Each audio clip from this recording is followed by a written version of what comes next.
李鳳山調整心智，平甩功助排毒養生。平甩功只係需要少少嘅空間，隨時可以練習，係經濟、易學、方便嘅運動養生法。平甩能達到循環、排毒、補充同埋平衡嘅效果。只要持恆練習，就能逐步改善健康狀態，並能調整心智、穩定情緒，係現代人必備嘅養生寶典。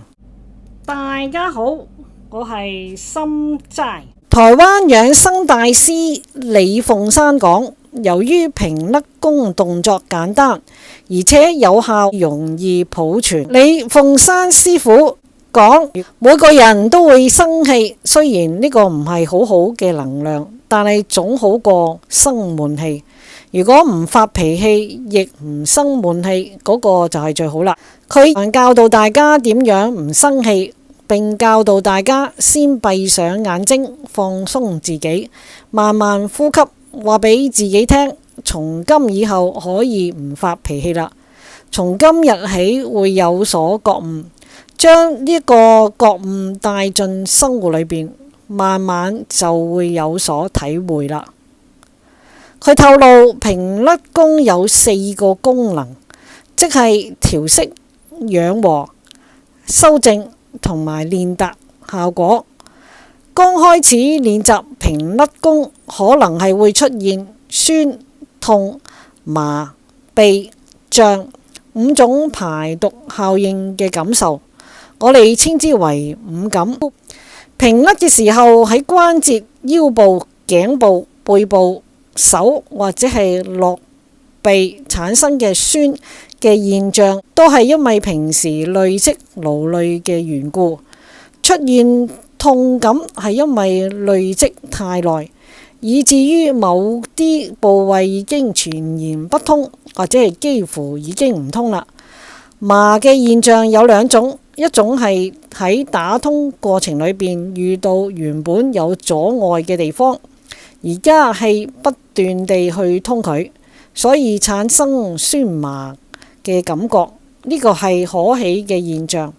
如果冇去疏通呢啲障礙嘅地方，佢就會堵住啦，堵到最後就會變痛啦。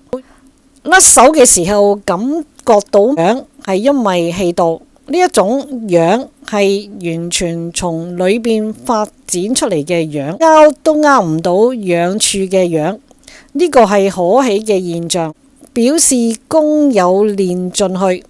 脹嘅感覺通常出現喺身體嘅末梢，呢個表示回流唔夠好，身體若係唔暢通，心就唔暢通，身暢而後心暢，心暢而後身更暢，身心係要相互輝映嘅。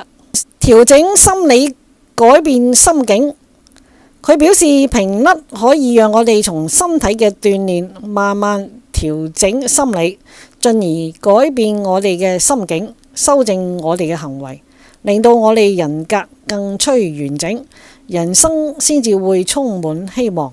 佢講平甩功冇任何練習禁忌，練嘅時候全身放鬆，手自然擺動，但係雖放鬆，卻係鬆中有動，動中有鬆，陰陽調和，剛柔並濟。平甩功鍛煉能讓氣血到達4肢末梢，排出不潔之氣，而且十指連心。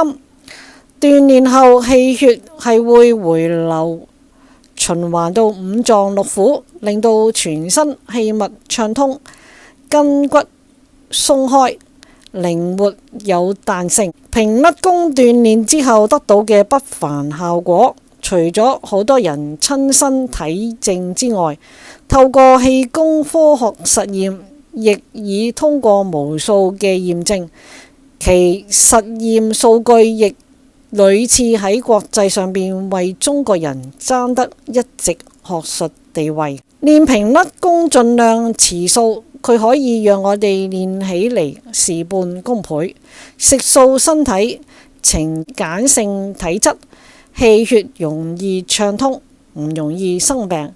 分食只係會繼續壯大壞嘅細胞，去勸說。謝收看、點讚、收藏、按小鈴、訂閱全部分享，拜拜。